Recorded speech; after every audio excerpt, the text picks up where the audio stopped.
Hello, you're very welcome along to NFL Week 11 Best Bet Matchbook Podcast. I'm your host, Daniel Hussey, recovering after an eventful Week 10 week. Let's leave it at that, with the dream trio of Rob Pizzola, Drew Dinsick, and Fabian Sommer. So, Drew, I'll go straight to you. I love what you wrote in the document here. Brutal week, and I think reflecting on some of the key injury, quarterbacks, uncertainty. I heard you make a good point during the week that I'd say there was nearly up to half of those quarterbacks heading into the week 10 that we didn't even know we're going to start. So I think that doesn't really bode well for a betting strategy, I guess.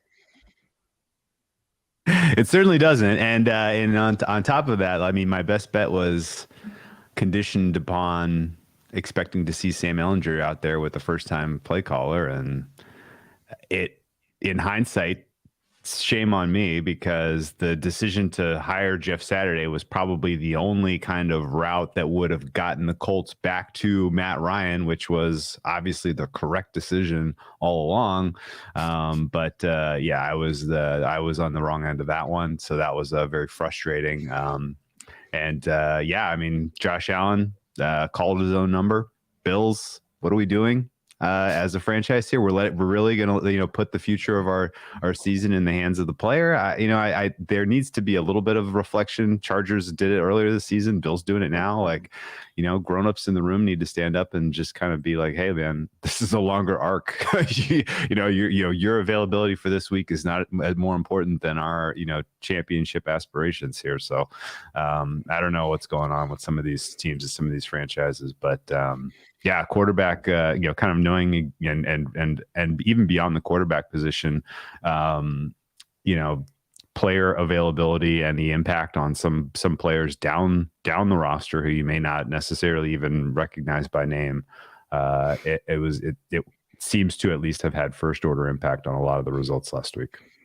Yeah, for Rob, for you, I guess coming out of week 10, you're kind of thinking, is there any team we're able to be comfortable laying some points with?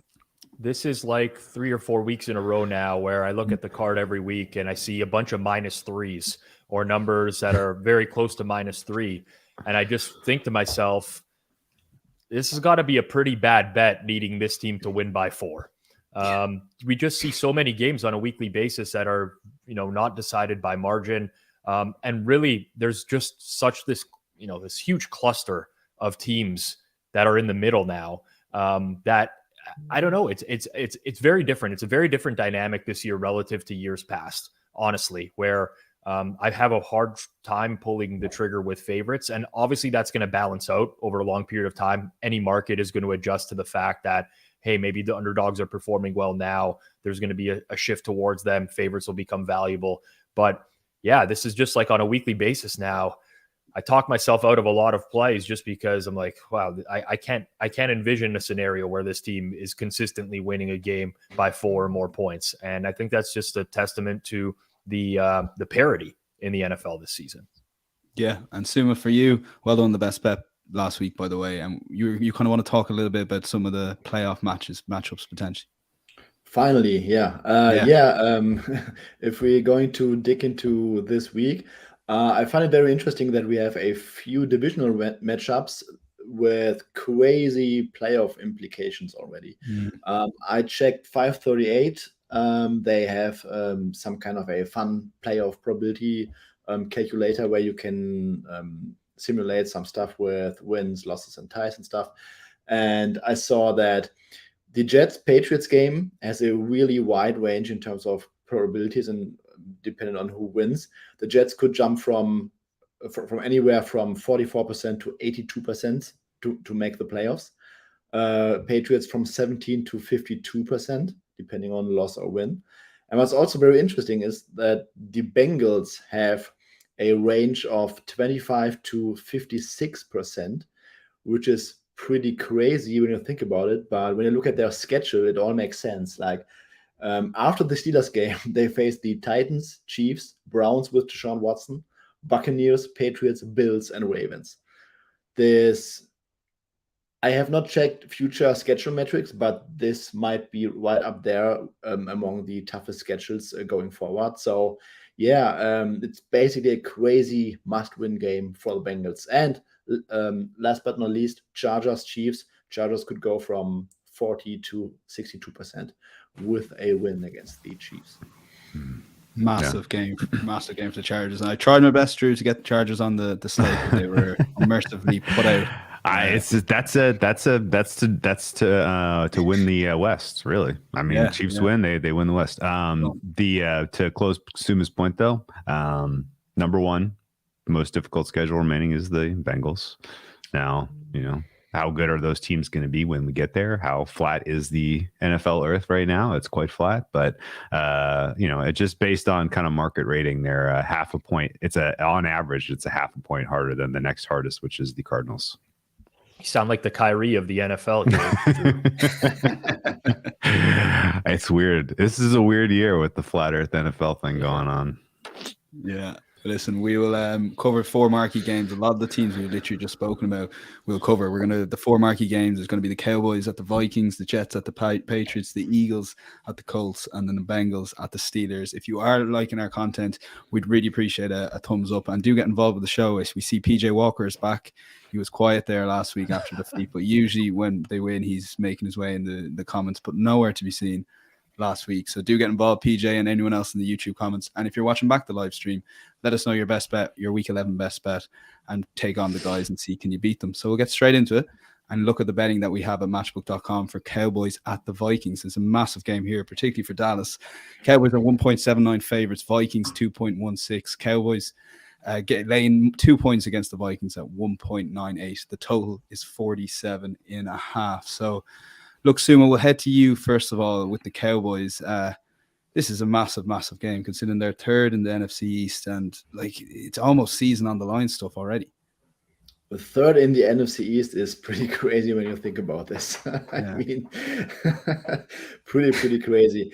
When it comes to this matchup, I find it very interesting that our perception, especially the public media perception, sometimes can change based on 2 or 3 plays across 2 games. Football is a game of inches, we all know that, but here are just 3 snapshots of the past 2 weeks. Late third or early fourth quarter. Vikings losing 7-17 to the Washington Commanders. Vikings losing 10-27 to the Buffalo Bills late in the third quarter, or even early fourth, I don't remember. And Dallas winning by 2 touchdowns against the Packers. So, I mean, if the Bills stop the 4th and 18, or if the Bills convert on 4th and 2 in the Vikings red zone instead of, I think it was even the Minnesota 5-yard line, instead of throwing an interception, and if the Cowboys somehow defend the 4th and 7 pass deep to Christian Watson, we would probably be thinking differently about this game. I've heard several people in the media on podcast this week saying, how in the world could Dallas be a road favorite against the 8-1 Minnesota Vikings? But the just the simple answer would be because Dallas is the better team.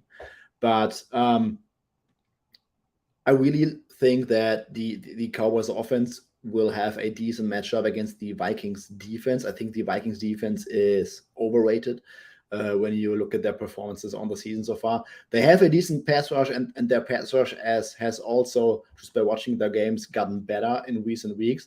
But overall, this Vikings defense ranks 19th in DVOA, 15th against the pass. But the thing with DVOA, D stands for defense adjusted. So all your performances will adjust it against the opposing offense or defense that you play. In the Vikings case, they had by far their best performance of the season on the road at Miami. They had a minus 30.6% DVOA defensively against Miami. And that number gets a boost because they were playing the, I think, number 2 or number 1 offense in the league. But in that game, they played against Skylar Thompson and Teddy Bridgewater. So if we filter that game out, which should not really count towards a schedule adjustment when you did not play the real Miami Dolphins offense, the Vikings defense drops to 22nd, 23rd in the league, which is probably a more realistic ranking. Then it's also interesting that the Vikings defense caught a few breaks. For example, they played the Lions when they lost Amon-Ra St. Brown in the second quarter. They played the Bears when Chicago had not figured out their offense. Like Justin Fields had 2 designed ones in the game against the Vikings, and they still looked pretty good against that defense. So I think overall the Vikings defense played a very light schedule and didn't look very good at all. They faced two top 10 offenses this season, 2 top 10 healthy offenses, the Eagles and the Bills. So the Eagles scored 24 points at halftime, missed a field goal. I think it was a blocked field goal in the second half, and really took a few gears back and did not do anything in the second half. The Bills scored 30 points while turning the ball over, I think, 3 times in Vikings territory. They punted 3 times. So 2 times this defense faced a top 10 offense. They got shredded from start to finish. There's also a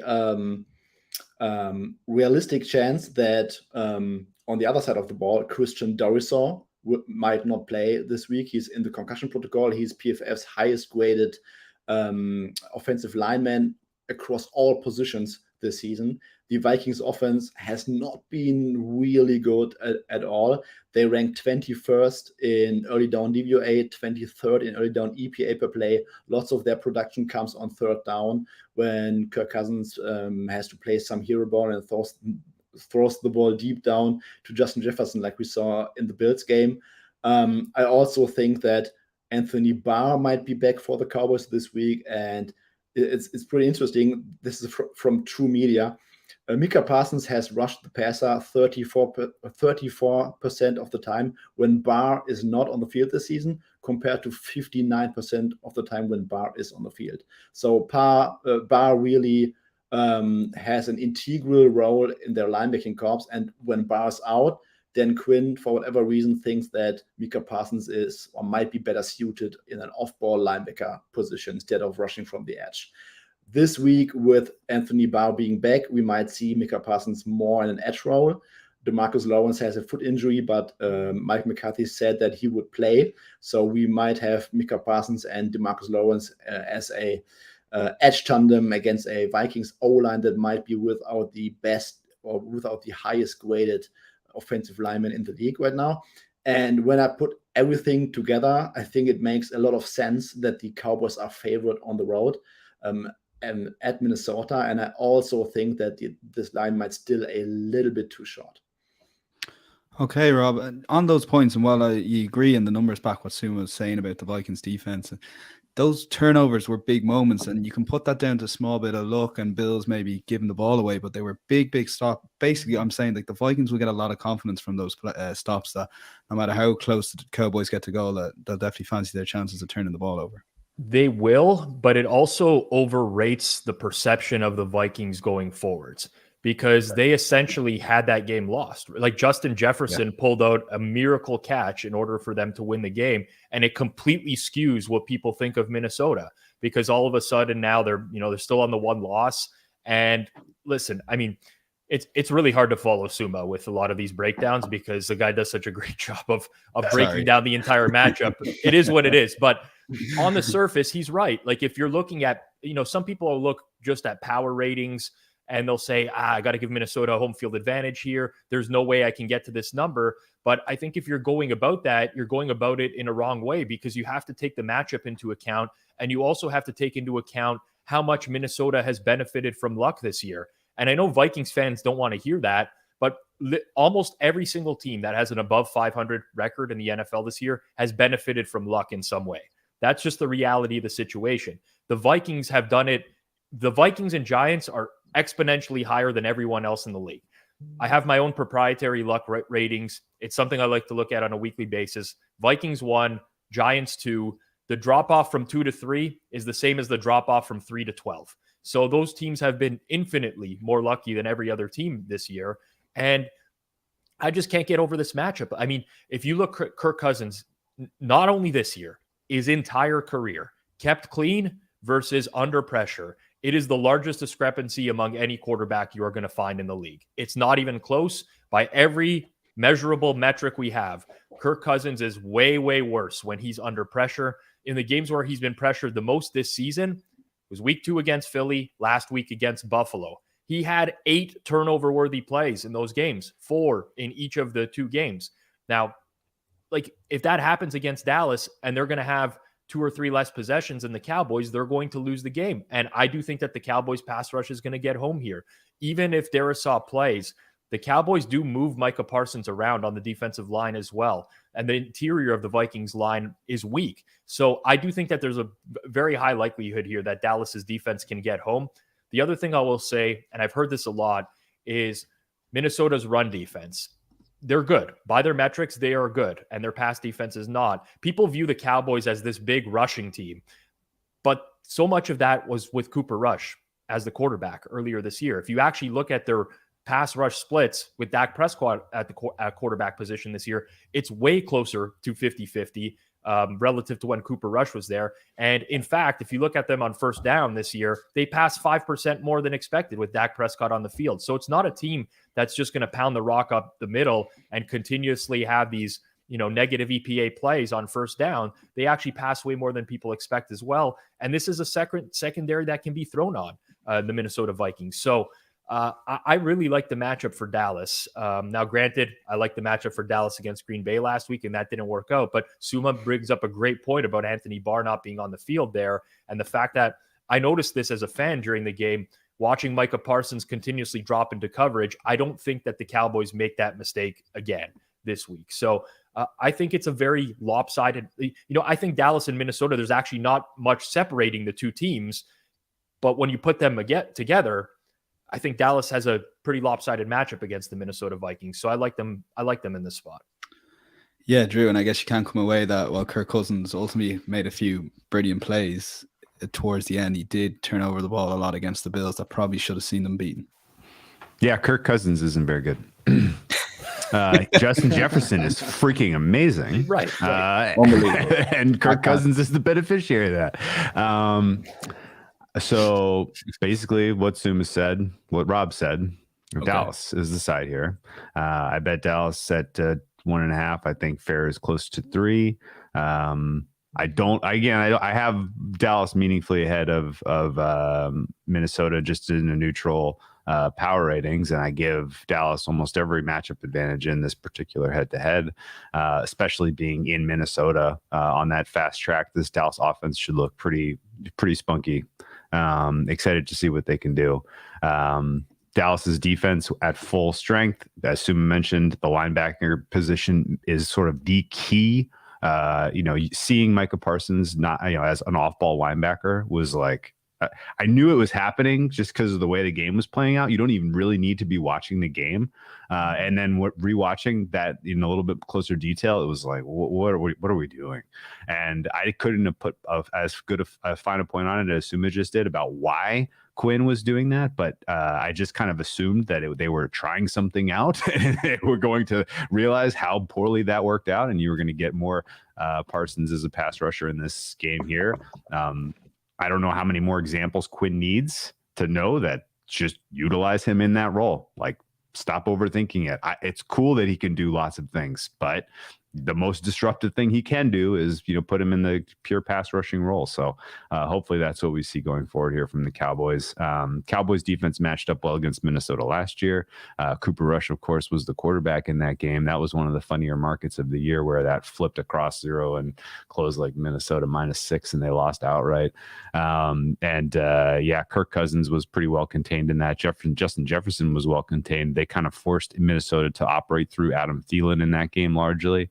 And he wasn't really able to create the game-breaking plays. Dalvin Cook and the zone run scheme doesn't work especially well against the way that the Cowboys like to play defense. So I think realistically, Cowboys should be able to get back on track, get a clean win here. And it's interesting to think of how they fit in the fabric of the NFC right now. I'm trying to figure out what to make of Dak Prescott. In the big moment, in the high leverage game, in the high leverage, moment of a game, what are you going to get out of him? Still a lot of questions to be answered, really. And, going outdoors to a place like Green Bay last week and playing like that, especially in that first half, was not really confidence inspiring. So still not really buying in on Dallas long term as a threat in the NFC. But the NFC 1 seed, it's wide open. Eagles rightfully the most likely team to land there. We'll get to them in a second. They made an interesting move today that I think changes my opinion about them. But ultimately Cowboys can still catch them. The fact that, the Commanders did them a solid and got a head-to-head win was huge, considering Dallas dropped that game last week. So NFC East still very much up for grabs, I think. Yeah, soon we'll come back in. Just one thing on the Parsons stuff. Mike McCarthy was asked today why Parsons was playing so much off-ball linebacker against Green Bay, and he said they expected an extremely run-heavy game plan from Green Bay, and that way they wanted Parsons an off-ball linebacker role to play the run.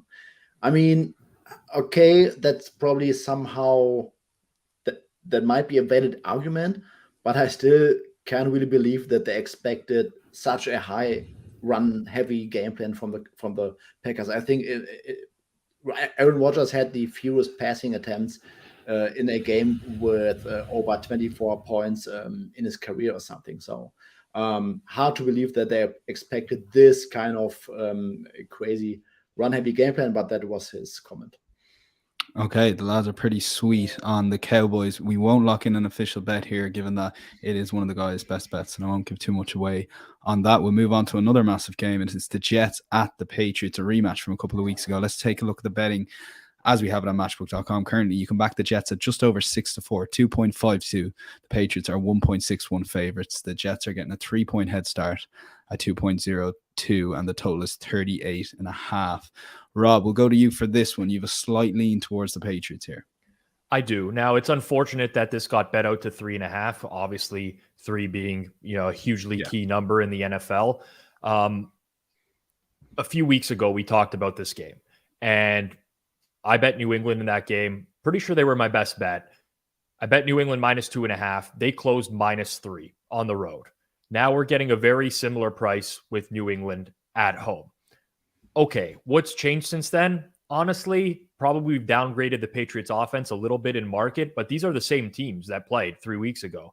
Zach Wilson threw 3 interceptions in that game. He registered a 46.9 PFF passing grade.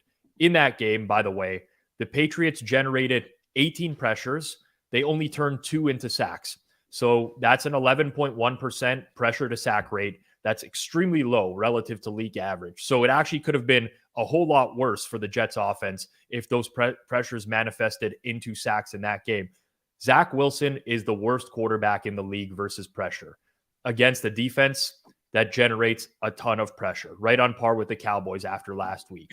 The games for Wilson against the Patriots last year were equally pathetic.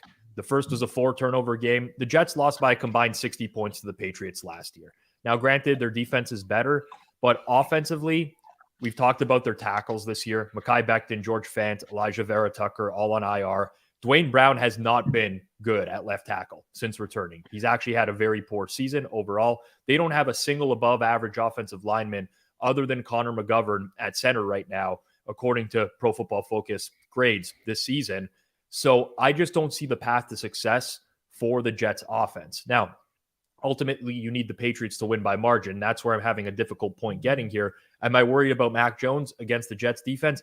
Absolutely. But I do trust the Patriots offense marginally more than the Jets offense, especially if they get David Andrews back for this matchup, who they didn't have in the first matchup. Devontae Parker got hurt in the first quarter of that game.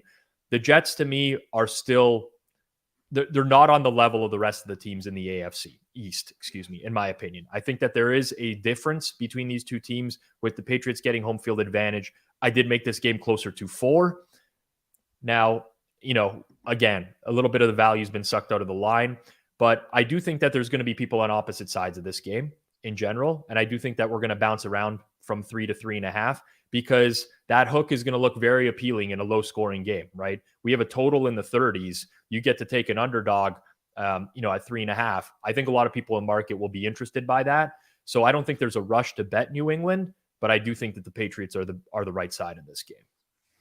Yeah, Drew, pick up Randy's comment there on pretty similar lines to what Rob was saying there. People seem to have upgraded the Jets based on that matchup. And in your opinion, you kind of agree with the guys in the comments and on the pod here as well. Yeah, there was most of the Jets production I felt like was garbage time in that game. So box score is going to look better. I mean, I don't know. Rating the Jets is tough. It's a young team. Some of the guys that they drafted are good.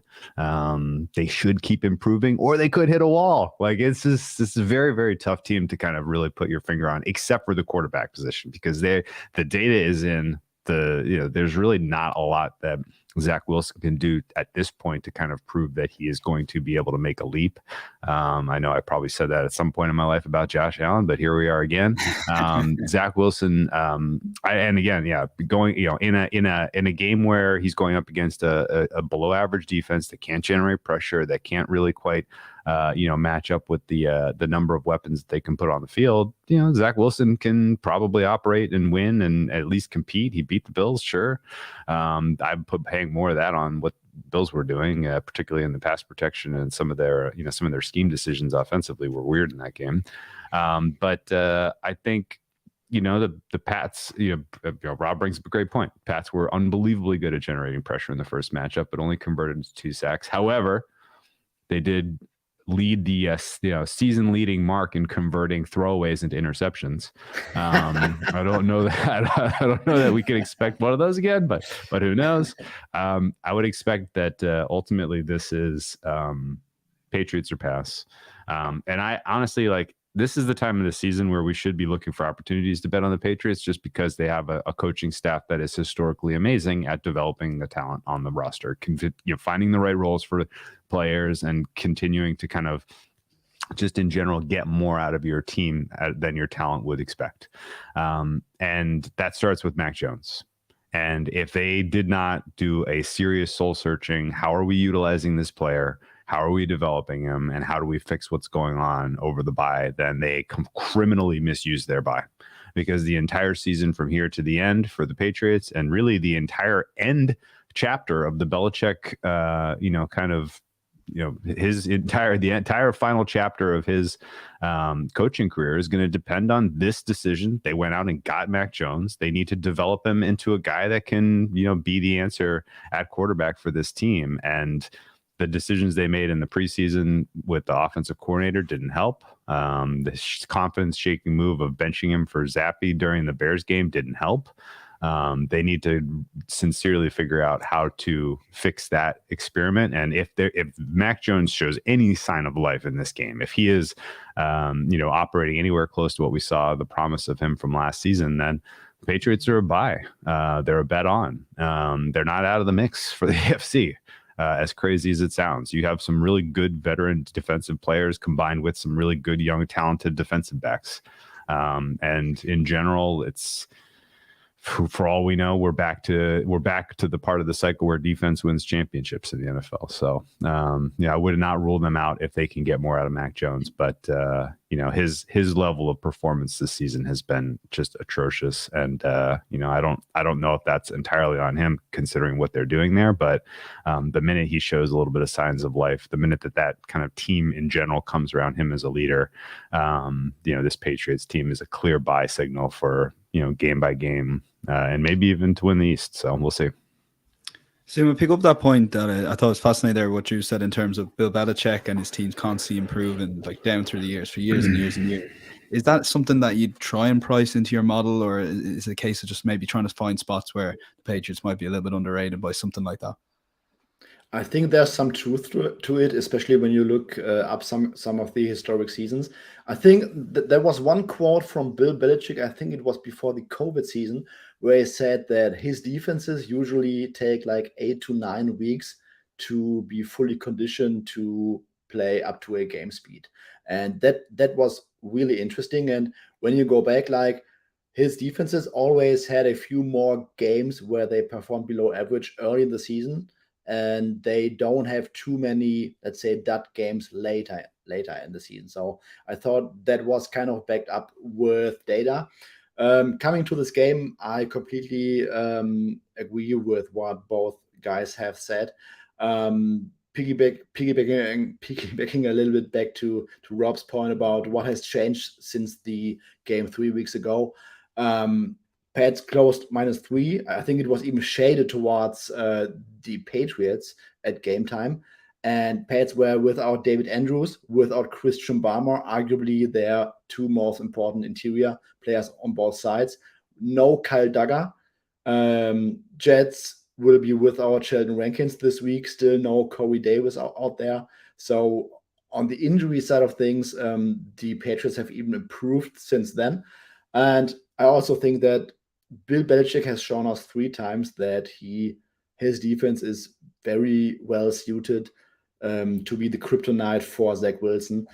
It's a common theme since he entered the league that Zach Wilson is terrible. I mean, he is terrible in general, but he's terrible against man coverage. For whatever reason, he cannot throw well against man coverage, whether it's the timing, the accuracy, I don't know what that is. This season against man coverage, according to Sports Info Solutions, minus 0.36 EPA per pass. In the first game, Zach Wilson against the Patriots man coverage on 13 dropbacks, 4 completions, minus 0.52 EPA per dropback. I think the Patriots will play a little bit more man coverage this week because I guess they saw that on tape.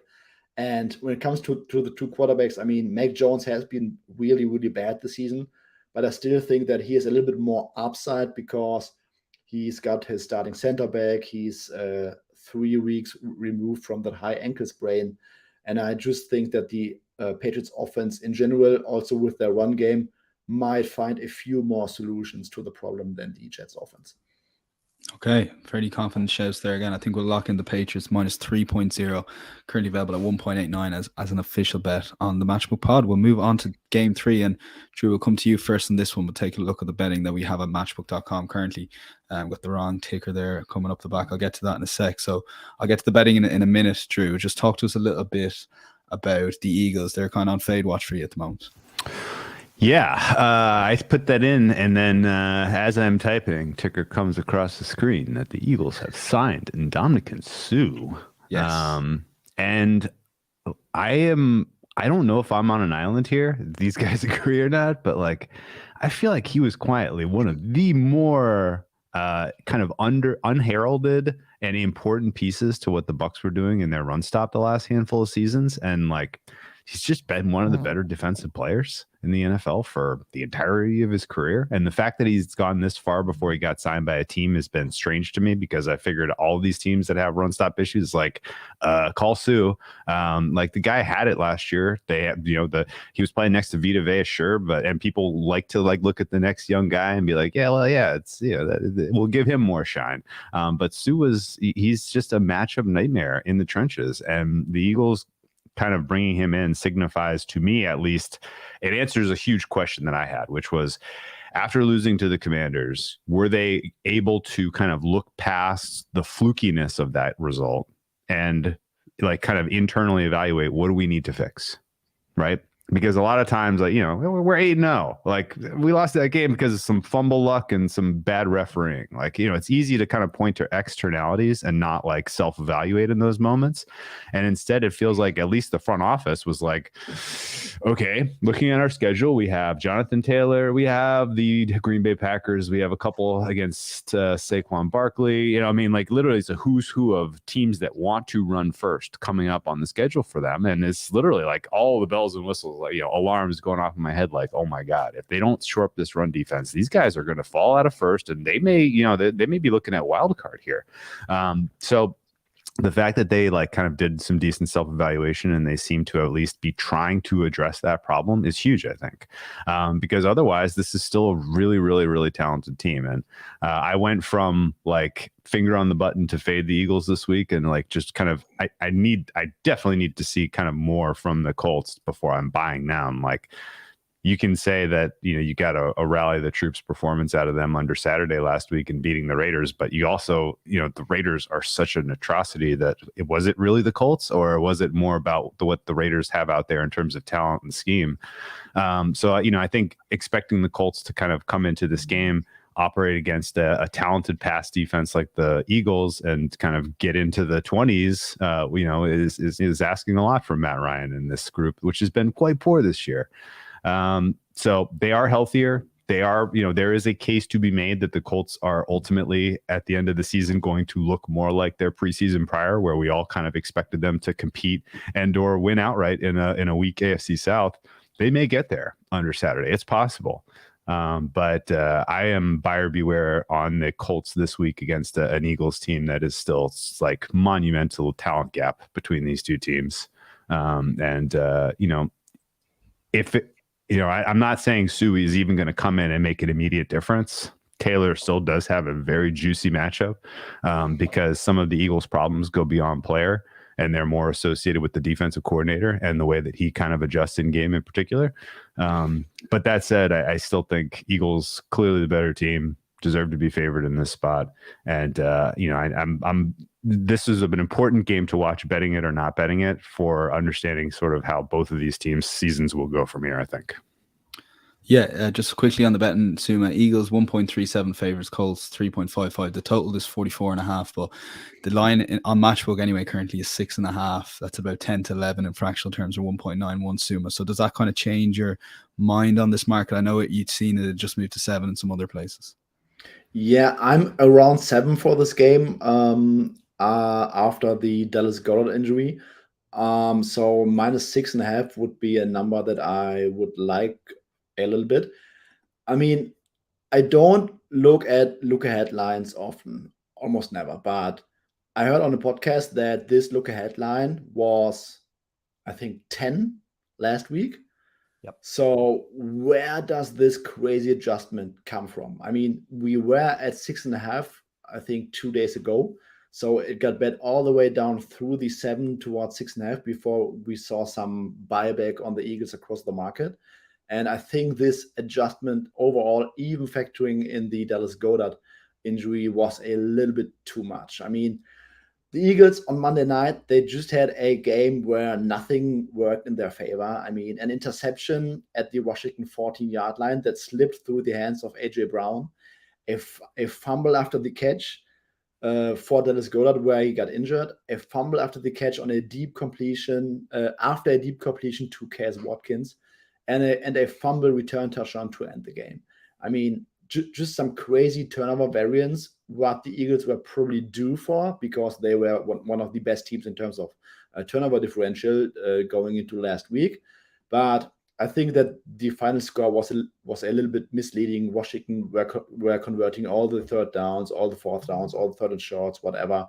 And what's also interesting is you can check EPA per play, and you can check QB EPA per play. So QB EPA per play removes fumbles after the catch, which would punish the quarterback performance. When the quarterback completes a pass and then the receiver fumbles the ball, that should not be the fault of the quarterback. So on dropbacks, Jalen Hurts had 0.34 QB EPA per play and minus 0.26 EPA per play. So the fumbles really destroyed all his underlying efficiency metrics. And I think Jalen Hurts, he had a few wrecky plays in this game, but overall, I thought he was fine. And like Drew said, there's still a massive talent gap between both teams. I mean, what the Colts have going for them is their run game with Jonathan Taylor. I don't know what the workload of Linval Joseph and Ndamukong Suh will be. Both are 34 and 35 years old. Don't know how much they have left in the tank. But I have to assume that it's probably still any kind of upgrade over what the Eagles showed last Monday on all these short ones. So we will see what the workload is going to be. Overall, I think that the Eagles also have a good matchup in terms of their passing offense against the Colts' passing defense. The Colts don't have a strong pass rush. No Kwity Paye this week. Shaq Leonard is on IR. I think that the Eagles will be fine in the passing game. On the ground, they might have some opposition there, but overall, I think that the Eagles should move the ball fairly well. And as soon as they can maybe jump a lead and get the Colts into more obvious passing situations, I also think that their pass rush should feast, and Darius Slay and James Bradbury should have a good game against those wide receivers. I think the Eagles are in a great bounce back spot. I mean, the Colts, what did they do? They went into Las Vegas and beat the 32nd ranked defense with a 61-yard scramble from Matt Ryan. I mean, I cannot really upgrade the Colts for the performance. So yeah, Eagles or pass for me. I would obviously prefer 6.5, but I made this game around 7. Yeah, the 6.5 still there on Matchbook. Rob, I know you don't have a strong betting opinion on this, but I did see you nod in agreement there with that look ahead line. Is that a big move for you, going from 10 maybe a week or two ago to 6.5 currently? So we have to talk about the quarterback change for Indianapolis, right? Because the look ahead line would have factored in Ellinger at quarterback, and now you get Matt Ryan, which is an upgrade. So that's probably why you see some of the move. I think the market is most likely to back the Colts here. I would slightly disagree with that. There's really no scenario in which I'm betting Indianapolis. I think this is likely a matchup where the loss of Shaq Leonard is really felt against a mobile quarterback like Jalen Hurts. The backup middle linebacker there, EJ Speed, is actually decent, but he's been really bad in coverage. And obviously you downgrade from a guy like Shaq Leonard to a 5th-round pick. It's going to make a difference in the linebacking core. The Colts really haven't faced a true mobile quarterback like Jalen Hurts this year. I guess you can say they faced Mahomes and they won that game at home, but very, very misleading final score there. For me, particularly why I would lean, more so to the Eagles. The Indy pass D has not been particularly good this season. They haven't played a particularly difficult opposing passing game in terms of success rate. Philadelphia passes more than expected on first down, 4% over expected, 10% over expected on second and long. It's a team that is going to throw the ball, and I do think that they will have success in doing that. Matt Ryan was fine in his return last week, but as Suma mentioned, it's against the Raiders defense. The Raiders defense is 4th last in the league in pressure rate. They really just stink as a whole, whereas the Eagles have the 7th best pressure rate in the league. We did see many, many games this year where Matt Ryan had absolutely no time to throw the ball whatsoever. And I guess the common feeling is that the Eagles' run defense is lackluster right now. The Colts are just going to run the ball on them. But people they confuse this Colts running game with the one from last season. It's nowhere near on par with what they were doing a year ago on the ground, right? And people remember Jonathan Taylor as the back that he was last year, putting up huge fantasy numbers. They've not come close to repeating that on the ground this year. I think there's a large gap between these two teams. Philadelphia has won by margin a ton this year. 6 of their 8 wins are by 8 points or more. The only wins that they have on their schedule that ended up being close were Detroit in week 1, where they were actually blowing out Detroit, and Arizona as well, where a bunch of offensive linemen went down for the Eagles in that game, and they were actually winning that game by margin for the majority of it as well. So I think the Eagles are the right side here. I think the market will disagree with me, but I think this is I do agree with Suma. I mean, my number is not really supporting them in a huge way, but I think this is a good spot for them to get back on track. You're Dan, yeah, we got oh him no. muted. Oh no. Rob, you boy. said I'm allowed 1 in the season, so what happens now? Well, there's 2. 0-2. 0-2. 0-2. It's one thing to make the same mistake twice. It's another to make it all of your life. We can end it there, Dan.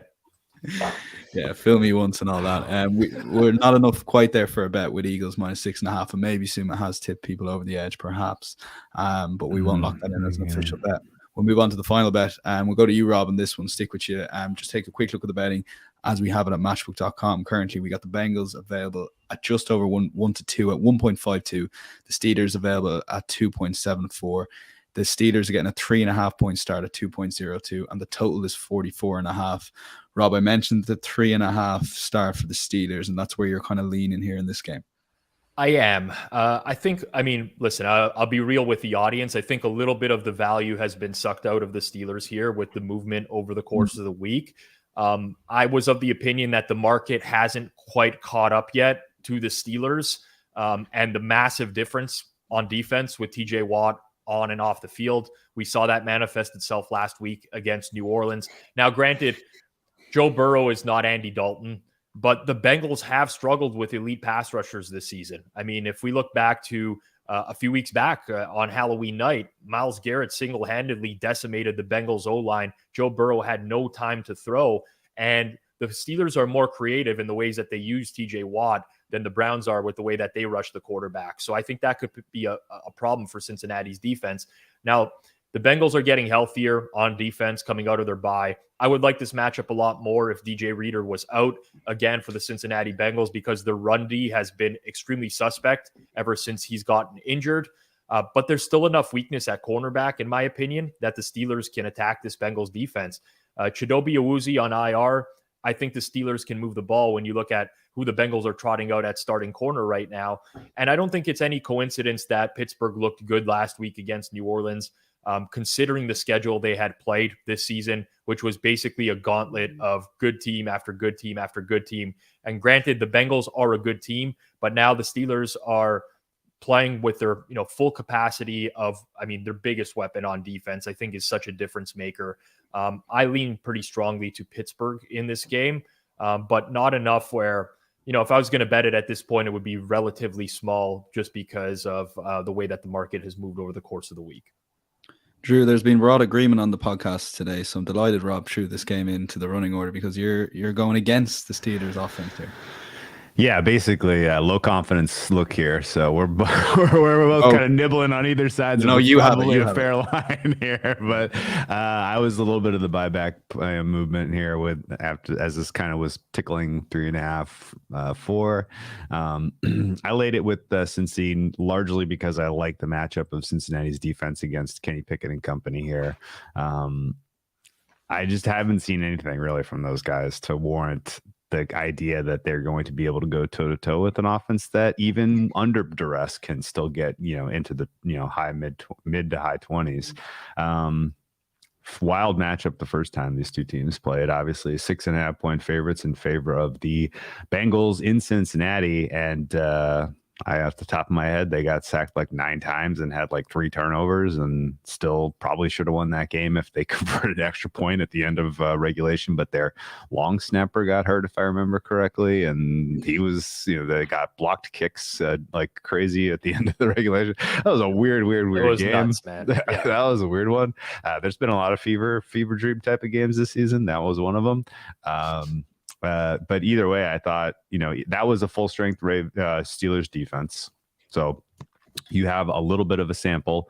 And yes, the Cincinnati is coming in without Jamar Chase, but getting, all pro type of production out of Higgins so far this season, which is pretty cool. And he's been limited a little bit. I think the last handful of weeks gets a full kind of week to rest and recover. So he's coming in pretty sharp. And, really as Suma mentioned off the top, this is a high leverage game for Cincinnati. I don't think that they can in any way, shape, or form afford to look past this Steelers team, considering what is coming up for them from a schedule standpoint.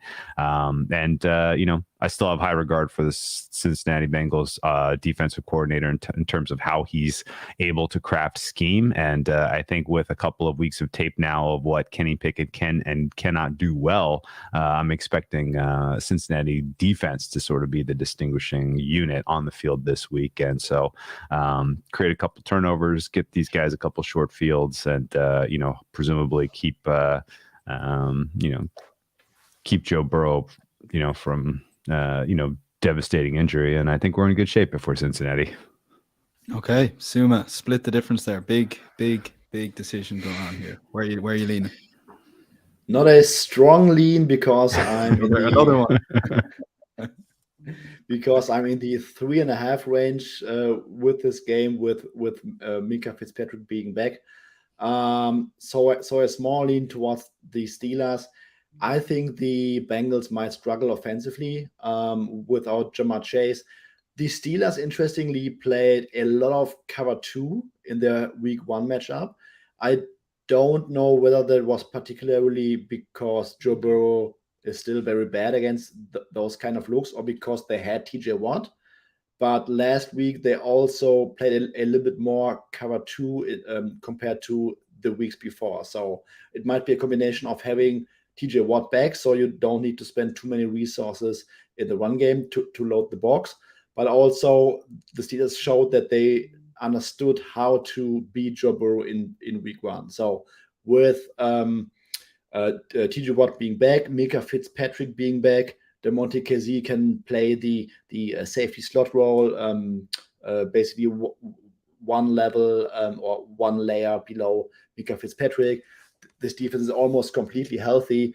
I think they will give the Bengals trouble, and then we might see another ugly Steelers home game, which could come down to a last-second field goal. I also think that the Steelers might have some success through the air, throwing through the outside to Deontay Johnson and George Pickens.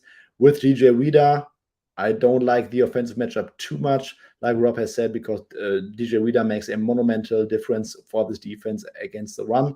I think that the Steelers would really like to run the ball in this matchup, so DJ Reader will be a big upgrade for the Bengals, but I still think this game could come down to a field goal. It could be ugly, a few turnovers, and I would not feel highly comfortable laying the points with the Bengals there. Yeah, pretty confidence low across the board. We won't lock in a bet. That 3.5 number seems to kind of got people a little bit on edge. But if anyone has tipped you over the edge, by all means, go for it. Well, before we get into any other bets, we'll just do a quick recap. We only have one official selection so far coming in. It's the Patriots minus 3.0. It's currently available at 1.89 on Matchbook. And the guys, any other bets and best bets will be covered on Matchbook Insights or insights.matchbook.com. We're going to go to Sunday Night Football. Rob, we're going to start with you, and you have a points total here that you like the over on here. Yeah, listen, I mean, this isn't rocket science. This is more of just a pure numbers play, but the Chargers offense is trending towards healthier. You look at when the Chiefs and Chargers have played over the course of the last couple seasons, totals have been higher than this. Even earlier this year, higher than this 53 range. We saw 54 last year as well. I do think that the opportunity for both of these offenses to move it on these defenses is high. I've spoken about how I think the Chiefs defense is a little bit overrated because their pass rush is suspect. And I don't think that they can do what to the Chargers offense what the 49ers defense was able to do 1 week ago. So purely a numbers grab for me. Matchbook has a good price on 51. So I do like the over in this game. Okay, we'll stick with Sunday Night Football, and we'll go to you, Drew. You like the Chargers +6. I know you as a dude, and I know, Drew, you've been kind of wanting to get the Chargers on side here. This is a big game, though. Can they cover the +6.0 here? Oh, I'm very smug right now. Oh man. Yeah, that was my bad. Drew has a different This is tough to watch, man. Yeah. This is tough to watch on my end. I like how the Chargers match up against the Chiefs, though. I mean, I don't know how many more games we need in terms of sample to recognize that when these two teams get together, the margins are narrow. They know each other well. I think they game plan for each other to kind of expecting that the division goes through this opponent. And yes, the Chargers have struggled mightily with injuries, but I'm counting on at least Mike Williams being back for this game. This is one that I'd circled it when he got hurt. I figured this is kind of the time you bring him back to, irregardless of, what happens when lost between the time he got hurt and this game. So this is a big one for them. And I think I agree with Rob's points about the over being the right side. The Thursday Night Football game between these two teams was 27-24, so 51 points. If you watch that game, man, oh man, that should have cooked that total. I think that fact that it did land 51 and come in under was somewhat, somewhat lucky. And I bet the under that day. So I know Chargers were 4 for 4 on fourth down conversions in that game, though, which, maybe a little bit of pause. That's, of course, where Justin Herbert got hurt and really kind of derailed their entire season. All that is to say, though, this is still a very even matchup. I think the gap between these two teams is fairly narrow. I think you've gotten a couple of weeks in a row now where the Chiefs have taken on truly inferior competition and have, just really been able to get some comfortable wins. Although, actually, now that I look at it, barely cover against Jacksonville, needing overtime to beat the Titans. You got to really go back to the win against the Niners before the bye week to find a convincing win here. But just because everybody else has, again, completely divorced from the fact that the Chiefs have just been kind of getting the job done, because the other good teams have taken steps back or lost games or not covered and getting downgraded, like, it feels like people have elevated the Chiefs without really a good reason to do that. I don't know if that makes sense, but it's almost like there's been a vacuum at the top, and the Chiefs, they should be the highest power rated team, but you don't need to upgrade them from whatever you had them 5.5, 6 to like 7.5, just because that's where you think the top of your rating should be. I don't think they really warrant much of an upgrade considering the way they played the last handful of weeks. So, all this is, a little bit of, kind of hand waving because, if ultimately this is a beaten and battered Chargers team out there that is getting worked up and down the field, then so be it. But I like the defensive scheme against the Chiefs in general. I like some of the improvements that the Chargers have made defensively, kind of a couple of tweaks coming out of the bye. Their goal line performances against the Niners in what was ultimately a losing effort were extremely impressive. And Sunday Night Football, even though that was a really horrific game otherwise, Chargers' only limitation really is still what the offensive scheme is and what they bring to the game in terms of just vision from an offensive standpoint. And if they ever ultimately fix that, then the Chargers will, they'll at least kind of have a better shot at reaching their potential. So hopefully this is a good game for them, and I'd like to see them get a win. But at a minimum, I'm taking the points with LA. Yeah, assuming you're in small agreement, I guess for many people, this is the third best quarterback in the league versus the best, and you like the best in Justin Herbert and Chargers +6 at 1.94. Yeah. Small play for me. Basically, the injury upside with the Chargers. I think if Keenan Allen and Mike Williams are back, that will completely transform this offense. Chiefs without Juju Smith-Schuster, I don't like their defense a lot. So I think that basically getting Keenan Allen and Mike Williams back should be enough for the Chargers to compete in this game and somehow keep it within 6 points. So it's basically a small bet, banking on the positive upside with the Chargers injury report. Yeah, a few comments about that, so let's hope that becomes clear. Would anyone give Chargers a squeak in the money line 3.3, given how big a game it is? Drew, I see you nodding your head. Yeah, I think, and I think we're all talking about correlated outcomes here, really. I don't know if I said that, but I think if the Chargers are covering, this game's going over. If Chargers winning, this game's going over. So I think if you want to just fun tickets on some of the wilder stuff, if you play a Chargers money line, I'm fine parlaying that with an over. All right, let's get to best. But before we do, if you don't have a Matchbook account and you'd like to set one up, the bonus code is currently going in the ticker below, and this has been quite popular. This is you enter the bonus code Matchbook NFL. That's Matchbook NFL. Bet £30 and get a £10 bet, a free bet on the following 3 weeks on the NFL. So all you have to do is bet £30 on the NFL, and you get £30 in free bets. That's a £10 free bet each week, and it's been proven quite popular. Maybe the guys are taking some of the best bets here, perhaps. We'll get to the best bets now. Rob, we're going to start with you on best bets. It's the Texans. You're going to have them with the points at home to the Commanders. I am. Every now and then, I ask myself what I'm doing in life. This is one of those situations of like, what am I doing here? The possibility of looking very bad with this pick is, it's there, right? It's there. Yeah. But I do like the Texans this week. I will give Washington credit for what they've done with Taylor Heineke. But this is something that I've been noticing for weeks now. They pull out the win against Philadelphia. Taylor Heineke now has 10 turnover-worthy plays in the last 4 games. He only actually has 5 turnovers. For perspective, if we look at Taylor Heineke this season, his turnover-worthy play rate is 6.9%. That is the highest in the league. Of all quarterbacks that are going to start this week, the second highest is Zach Wilson at 5.6%. There is a very large gap there. I do think that there is a point where Heineke is going to come back down to earth and eventually throwing into coverage, doing all the things that he does is going to hurt him.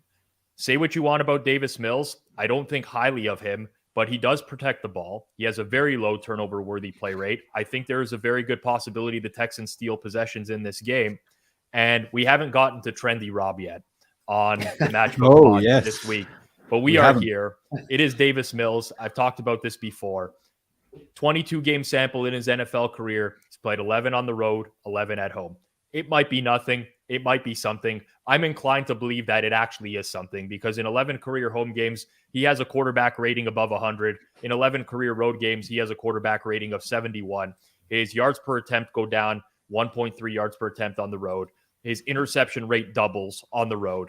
Nico Collins is there. Brandon Cooks is there. Washington's secondary is not good. Their best corner is Kendall Fuller. He is the 68th ranked cornerback, by Pro Football Focus. And the last thing I will say is, as someone who bet the Giants last week, I can tell you how misleading that final score between the Giants and Texans was.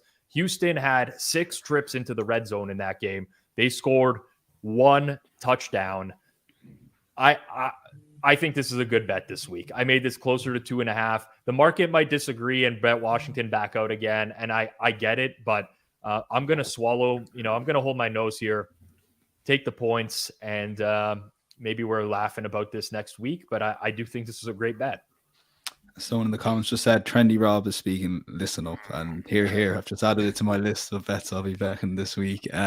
Suma, just talk to us a little bit about the Cowboys. You have the blessing from the other 2 guys here, so it's in a good position to be. But Current, you want to take -1.5 at a slightly less price, 1.88? What is -1? Oh, I can get that up for you now. If you it's give me a sec. -2 in market at Matchbook, Yeah. Suma. Okay, let's Doesn't just really stick. matter. Yeah, okay. Let's stick with the -1.5. 1.82, Suma, -1. Let's take -1.5. Okay, all right. I'll change the banner. You keep talking. Like we've also already said, I think Dallas is the slightly better team, and they have a great matchup this week with their offense against in my opinion, overrated Vikings defense. The Cowboys on the other side will likely get Anthony Barr back, which puts Micah Parsons more into an edge player role.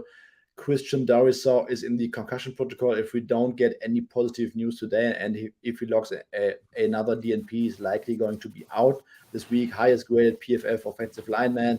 The Cowboys can get pressure, will get pressure. The Vikings offense has not been good overall. They rank 23rd in EPA per play on early downs, 21st in EPA in DVA on early downs. Most of their stuff happens, or most of their production happens on late downs, and they might win this game with another 4th and 12 completion rate in the game down the field towards Justin Jefferson. But I'm banking that the sustainable stuff will prevail here, and that the Dallas Cowboys can get a road win against a somewhat overvalued Vikings team, in my opinion. Okay, we'll move on to a game we haven't talked about, the 49ers. You're laying the points here, Drew, at the Cardinals, 1.93. 49ers are an up-and-coming team that, like the Seahawks had a big loss there as well. They could be in prime position for a big playoff run.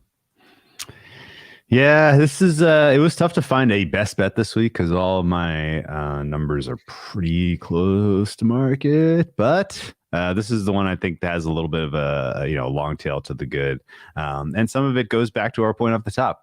Who's the Cardinals quarterback going to be? We don't really know, but it's definitely either going to be an injured Colt McCoy or an injured Kyler Murray. And let's assume Kyler Murray trots out there with a limited hamstring. Kyler Murray, if you haven't already figured out, he is either a clear top 10 expected performance if he is a dynamic, dual threat quarterback. If he is limited in any way, if he is protecting his body because of his, decision just because I don't really feel like getting hurt today, or if he is actually carrying an injury and is not as dynamic on the ground, then he is much, much more one-dimensional. So the idea that he's dealing with the hamstring and will probably be trying to mostly operate in the pocket has, I think, the Niners defense licking their chops. Cardinals offensive line has been banged up as well, going up now against reinforcements coming for what is already a really good D-line for the Niners. Arik Armstead looks likely to go, which is exciting. And just in general, I think, the Niners, they are trying things out. They're trying to figure out the one kind of key issue that they have, which is red zone conversions. I like, they have the weapons to do it. Shanahan kind of using this week to really fine tune that part of their offense and coming in with a sharp offensive game plan, particularly when the field gets short, is what I'm counting on here. On top of the fact that they're doing one of my favorite things. I absolutely love it when the Niners kind of go into mini camp mode. And they did it this week. They went to Denver Denver to do a little bit of altitude training before heading to Mexico City for the altitude head-to-head.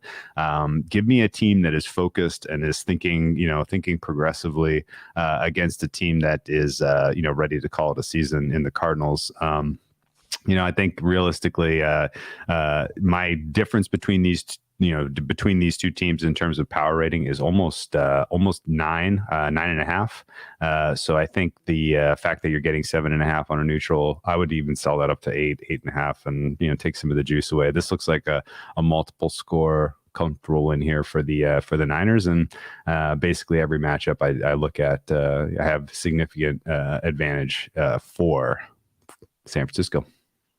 Okay, before we go, who says we don't get to all the comments? Bill or Rob, you want to respond to Bill here in the YouTube comments? Yeah, so this happens a lot, right? Where, and I've heard this one this week as well. It's like, okay, you're expecting the Texans just to regress to normal, but it's the Texans. They're going to just do bad things. The difference is, if you actually look at Houston over the course of the last 3 weeks, whatever, they've only scored touchdowns in 33% of their trips to the red zone.